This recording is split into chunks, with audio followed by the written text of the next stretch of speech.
अजीजों, अगर आप बच गए हैं और झूठ बोलना पसंद करते हैं, आप सिर्फ ये सोचते हैं कि आप सादिक हैं क्योंकि आप नहीं हैं। इमसाल 13:15 कहती है, फहम की दुरुस्ती मकबूलियत बख्शती है। जो झूठा है वो इसे पसंद नहीं करते, लेकिन दगाबाजों की राह कठिन है। मक्कार झूठे लोग हैं जो दूसरों पर हंसना पसंद करते हैं और अपने आप से लुत्फअंदोज होने के लिए झूठ बोलते हैं।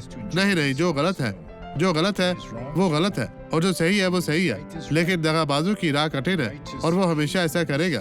फहम की दुरुस्ती मकबूलियत बख्शती है, लेकिन दगाबाजों की राह कठिन है। एक नेक आदमी जो बहुत बेहतर है, इस गवाही पर एक नजर डाले और मैं आपके लिए दुआ करने वापस आऊंगा। ईमान रखिए। आपका नाम क्या है? आदा इल्तन। कब से ये बैसाखी इस्तेमाल कर रही हैं? मैं इस बैसाखी को तकरीबन 3 साल से इस्तेमाल कर रहा हूँ। 3 साल से। 3 साल? और क्यों?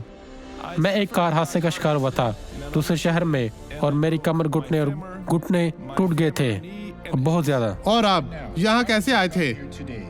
मैं यहाँ इस तरह आया हूँ।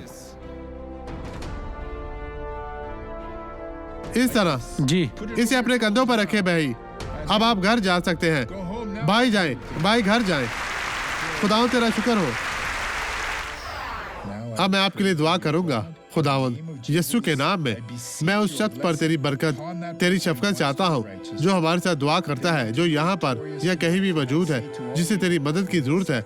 मैं तमाम बुराइयों को इनकी जिंदगी से दूर भेजता हूँ। इन्हें मजीद परेशान ना कर, यीशु मसीह नासरी के नाम में। और आप अपने हाथ उठाएं और कहें, खुदावंद तेरा शुक्रिया, मेरा ईमान है।